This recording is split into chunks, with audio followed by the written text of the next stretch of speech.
fence here around this massive pile of dung. So dung hasn't been spread here for, like I said, 3 or 4 years I'd say, because I've been too wet every year, but it's absolutely perfect conditions now. So he's due to be here today or tomorrow, or some stage this week anyway, and we're going to put out on the silage ground. Everything that was mowed there for third cut, put out fairly light, put out on the red clover fields, and then there's a couple of heifer paddocks in the top side of the farm there that are skint as well, and if we need them we can spread them there as well, but we should have lots of ground. There's a pile here, a silage pit full in the yard up the road there, and a pile in the yard where the milking parlour is, and then there's 2 sheds, 2 straw bale sheds that need to be cleaned out and spread as well. So we get this fence up and we'll catch up with the lads whenever they arrive. Anybody else's cows at the minute, must be the flies, but they're getting into a ball like that at the gateway, and it looks like they get stuck or something in the circle, but they don't know how to come out of it. Look, they've a shitload of grass here. Yeah man, it's like they've forgotten here. Did I heard they're too full or what, I don't know, but sucks. If I call them now, they'll come over here again. I guarantee they'll be all eating grass when I come out to get them for milking time in an hour or so. Stupid they are. Sucks. Here they come. They do look like they're balloons now, like they're exploding on grass. Too well fed obviously. Making progress slowly. Wait till you see now, to see this grass is where they hadn't seen grass all day. Yeah, there's grass up here, look. Lots of it. Look. Jesus, they are stupid. Great to see one bulling all the same. Look, you've lots of grass up here. Won't be giving out. I'll check in with you now again in an hour when we're going to collect them, but I don't think they'll be in a ball at the gate. But if you think they will be, place your bets now. I bet you they'll be over the whole field grazing. So we take in some ground at the end of the year that usually is used for heifers and silage and different things. If any of you watched back near the start of our Patreon videos, you'd have seen a video of heifers grazing crazy length grass over where the man sells the bee equipment is. So this is that field now, very different looking, and this is always kept for heifers and silage and haylage for horses. It's a bit away from the milking parlour, so we don't like grazing with the cows too much unless we need it. But we have built it up now to about 15 or 1600 cover on it. This got lime and slurry after it was mowed, and I think it might have got 612 as well. But the heifers haven't been back in here because we don't need it for them, and we're actually really glad of it now this year for cows with how the weather is going. Everywhere is so dry. We're going to make the most of it, so we're after gaining like 5 days worth of grazing by taking in just these 2 paddocks here for cows, which is fantastic. The covers across the road, then it'll build up away there to 17 and 1800, and that'll be just everything will be going according to plan. But because we don't use this much, it's not fenced all around. It's just temporary fenced, so white stakes all the way around the bounds, and I had to fix that up because we haven't been in here with animals for a couple of months, so it was down, and went all around the headland, fixed it up, split it down the middle here with a split wire, and the cows will be coming over here tomorrow morning. So we moved heifers this morning and the calves across the road, and there was a lot of fencing. There's fields that we take in for grazing now at the end of the year when it's dry that we don't use for stock all year, and they're not fenced, they're kept for silage. And what ends up happening then this time of the year is you take up a temporary fence from the bounds of one field and bring it to the other. We used to do that all year long. One time, the whole summer would go by from when we couldn't afford fencing, we'd lift a temporary bounds fence from one field and put it in the other field when you'd moved on. It's crazy stuff, but we had a little bit more time that time and we weren't as tired as we are now 4 or 5 years later. So we only ever have to do it in September, and it's torture enough. I think I've done 15,000 steps there now, and I have to go milk cows now. So I'll sleep tonight, but I don't care when we're making progress and this weather is like this and we have lots of grass. It'll be a different story if we were at that plunging around through muck or we had no grass or whatever. it'd be harder, but it's definitely a lot easier today when things are going reasonably to plan.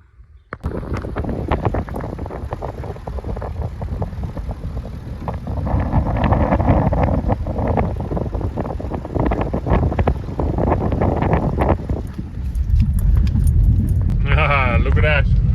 If I hadn't called them away from the gate at 2 o'clock, they'd have still been standing there, I guarantee you. Jesus, they're hard work.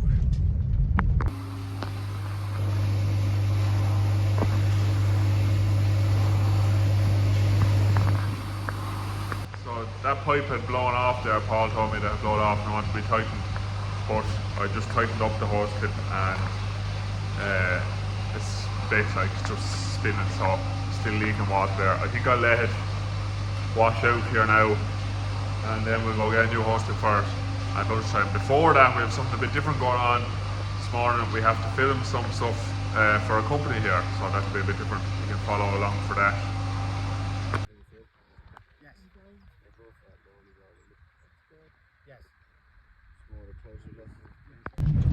That was something a bit different. It was 3 hours filming there with AgriFlow.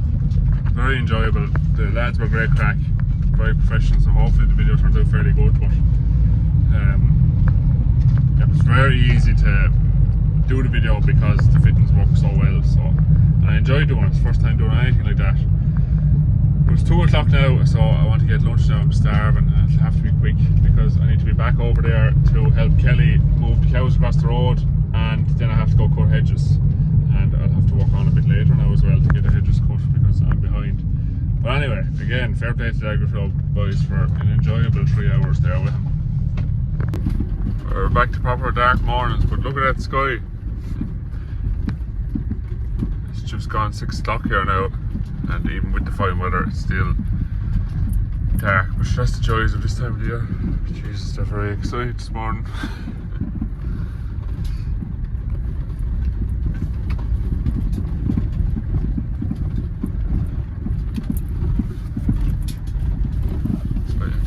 Check in with the headlights that you don't leave a cow beside a ditch somewhere.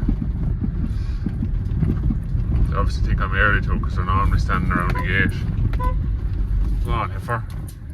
They're normally standing around the gate waiting for you, but they're as far away as they can be down here.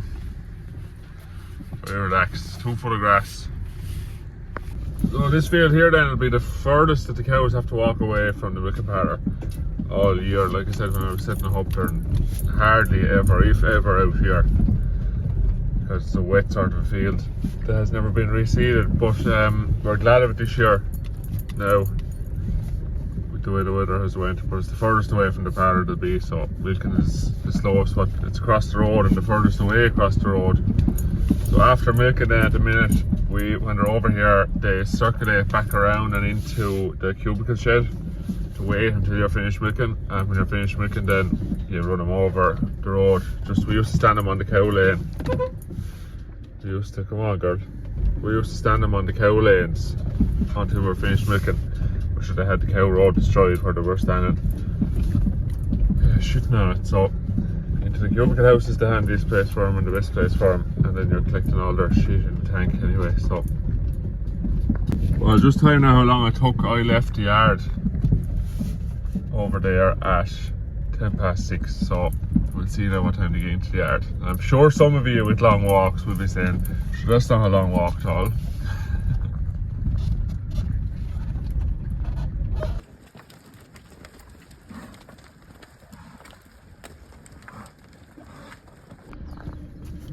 There we go, last cow in the yard, 35 minutes later, and I just measured it there. It's 930 metres, that's the walk from that field. So less than a kilometre. Furthest point away on the farm, still less than a kilometre. Not too bad, I think. Or not great, not terrible, I suppose you could describe it as. 35 minutes is not too bad. Cows will be slow this time of the year because they're well fed and full and in calf and fed up walking and fed up being brought into the milk. The same as ourselves. Yeah, let's get him milked. There we are. 1 hour and 50 minutes later. Cows milked, part of washed out, and back the whole way across the road to the field. Not bad going. That's 118, well, there's 10 rows of cows through a 12-unit parlour.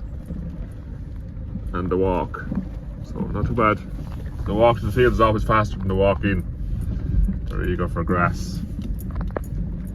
And that is some morning again.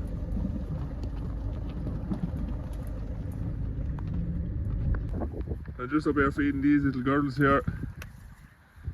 It's not how that one. Yeah, they're due a booster there for pneumonia anyway. We'll do it whenever they're finished on this field here and they're going up the road. But this trough was very slow filling. Obviously there's lots of water there now. So I just took the ball cock apart to see if the jet, there was a tiny flow coming out of this jet here in the middle. That's where the water comes out through. And look what was at the back of it. Jesus Christ. Look. That's roots off of grass. It got into the pipe somewhere, somehow, and had the jet blocked up. She's all clear now. I'll screw that back together and put it all back together, and these will have lots of water here. And you'll be happy, won't you? There's a lawbred calf. Look at the shape of her compared to the Jersey. Serious. Well, I hate water. I was filming yesterday for that water company, fitness company, and I was rounded. And I'm soaked this morning. So much easier if you could turn the water off, but anyway. Just try and shove this now, this white job, back in there and line it up the right way so this ball cock fits into it. There we go, back together. Screw the cap on the end here.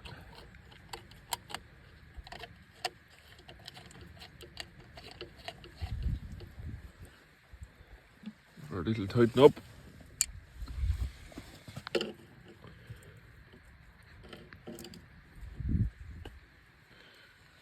Sure the ball cock is straight.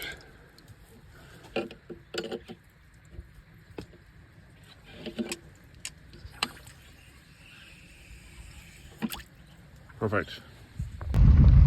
Today now, sure feels like you're not getting anything done, but there's a heap of little small jobs. I'm going away for a few days, and I, just pre-organising ahead of going away. So nuts and stuff ordered when you be run out next week. Well, I'll be when I go on tomorrow, which is Friday, and I'll be back Wednesday morning. So it's not even a week, but just stuff that you'd be doing while you'd be here that you wouldn't be thinking about, like pre-ordering nuts, a couple of little yokes like that water truck we fixed there. I want to fix this hose clip now on this bull tank. What else did I want to do? Grazing plans there. So I just put up what paddocks that should be in every day between now and next Wednesday morning. I'll put up on the board here now for Paul just roughly where the cows are to be every day, and he'll very much be able to walk away at that then himself and keep the whole thing tipping along.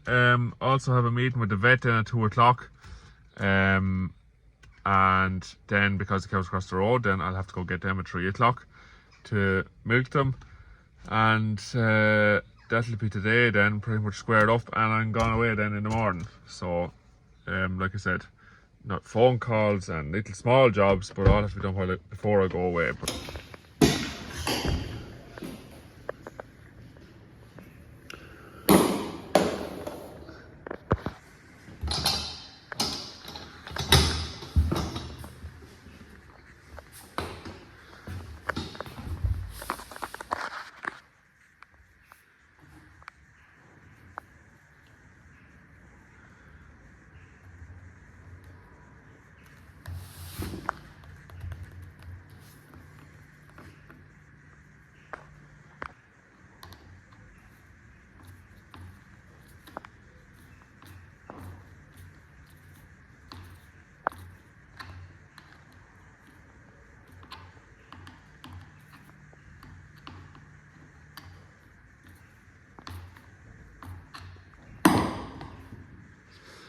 what's the universal male saying when you do a job like that?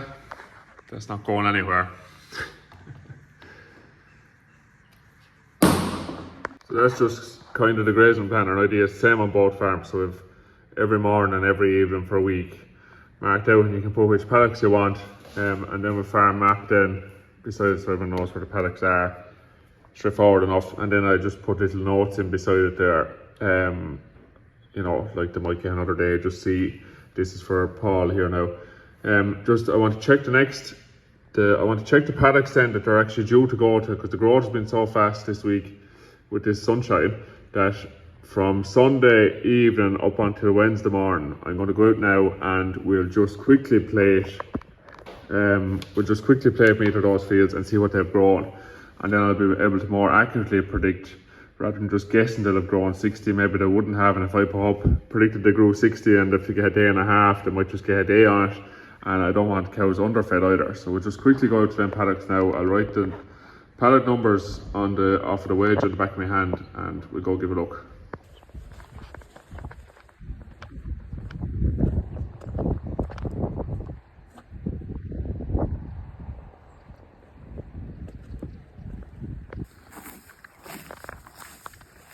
Let me know in the comments, lads, what do we think is on it?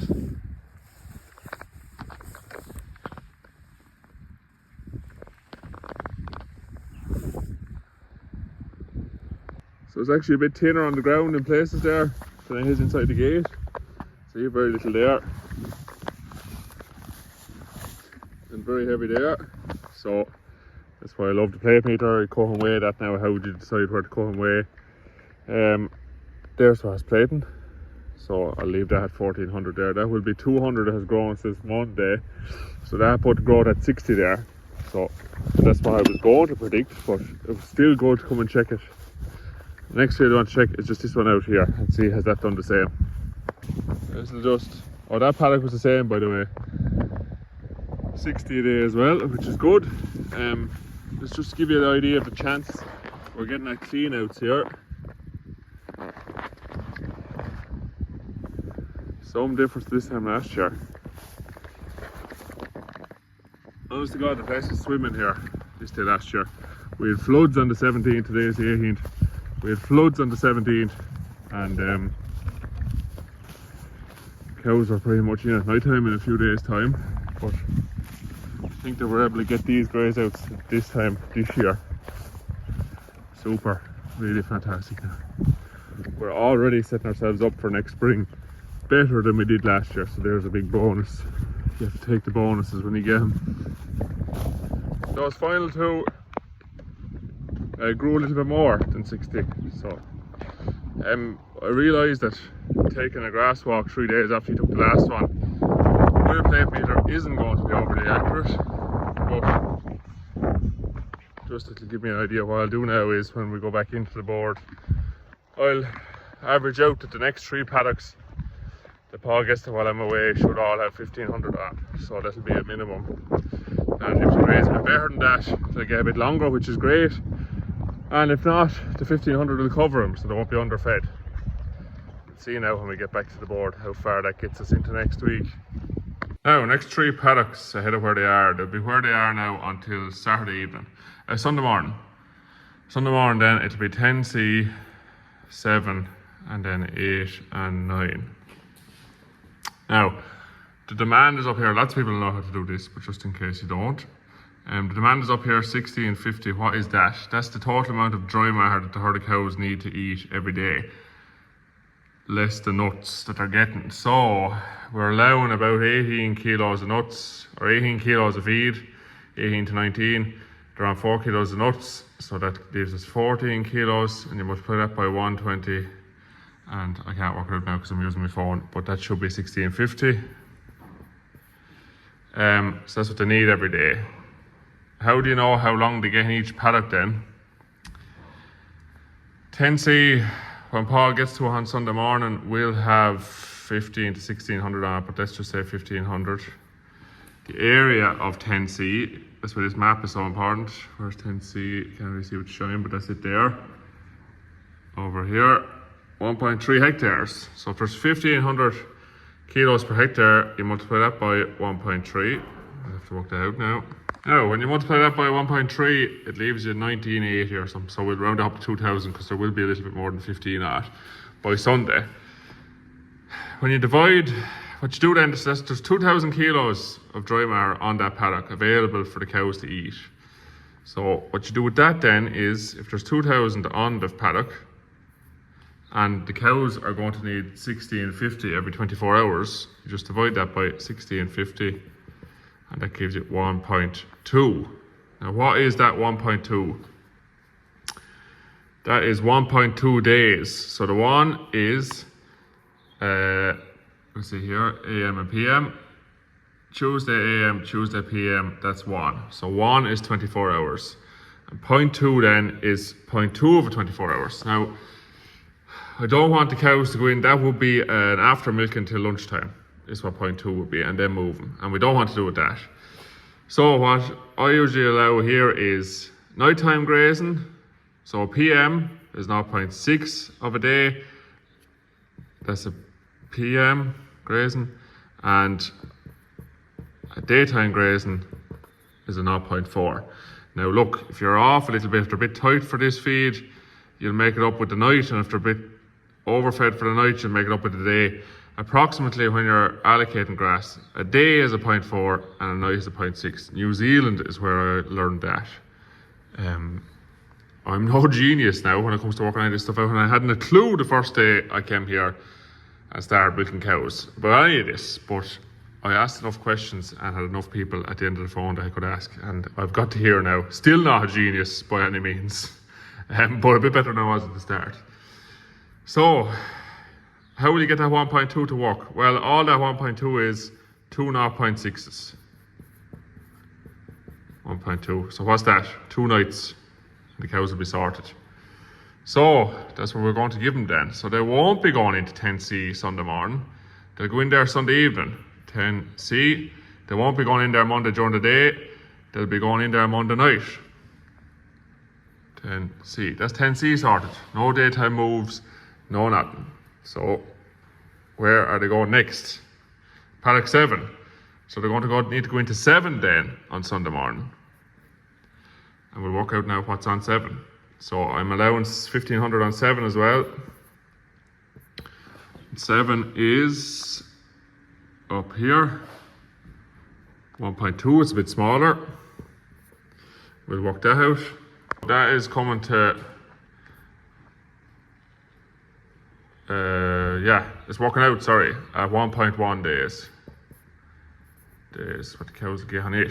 So we might actually leave them, they'll be well fed on 10C, so we might push them on a little bit then on paddock 7 and leave them a bit tight for the last day. So 0.4, which is a day, by 3 is 1.2. So I think we'll go with that and hope the grass is growing a bit with it. That means they'll get Sunday during the day on 7, Monday during the day on 7, and Tuesday during the day on 7. And there you go, we've managed to fit 2 paddocks into 2.5 days, pretty much, just walking around each other and being flexible. The last 2, so that's 7 and 10C sorted over 2 days, and then they're left with 8 and 9. So we'll work out what's on 8 and 9. So 8 and 9 together, 2 hectares by 1,500, 3,000 divided by 1650, which is what the cows eat. 1.8 days. Now 1.8 days don't work out either. But if you remember, we'll have left them tight in 7 during the day on Tuesday. They won't have much to eat there, which means they'll be extra hungry Monday night. A cow will eat the same amount in 24 hours, whether you restrict her during the day or the night. If you restrict her during the day, she'll eat more that night. If you restrict her that night, she'll eat more the next day. A rule I was always told here by our advisor, Andre, was don't leave them tight twice in 24 hours. So make sure, you know, if they're getting tight, they could be tight Sunday night on 10C, but they'll have good feed Monday on 7. If they're tight Monday on Tuesday morning on 7, they'll get a big feed Tuesday night, and you won't affect the yield. But if they were tight Tuesday morning and tight Tuesday evening, that's when you lose litres. So 1.8, well, 1.6 would be perfect. It'd be a night, a day and a night, which is the 1 part, and this is the 0.6, but it's 0.8, so we're going to waste grass. No, because they're going to be hungry during the day on 7, which means they'll eat 0.8 rather than 0.6 that night. So that gets rid of the 0.8, and then Wednesday morning and Wednesday evening gets rid of the 1 day. and that's it. Cows will be fully fed up until Wednesday evening. I'm back to work Wednesday morning. I'll have to do a grass walk that day, see what grass is done while I was away. But cows should be well fed there. If not, you know, if things go wrong or anything happens there and that won't rub off, but I'll put if run out of grass,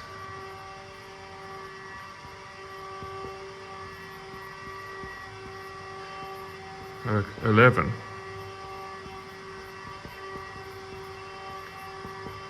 So if for some reason grass falls off the fields or stops growing or doesn't hit 1500 before the cows get into it when Paul gets to him, and he is tight here on Wednesday morning or Tuesday evening, he knows he can go to 11 then. So that's it. That was probably longer and more tedious than it needed to be. Let me know in the comments if that helped anyone, if I'm doing it wrong, if there's an easier way of doing it.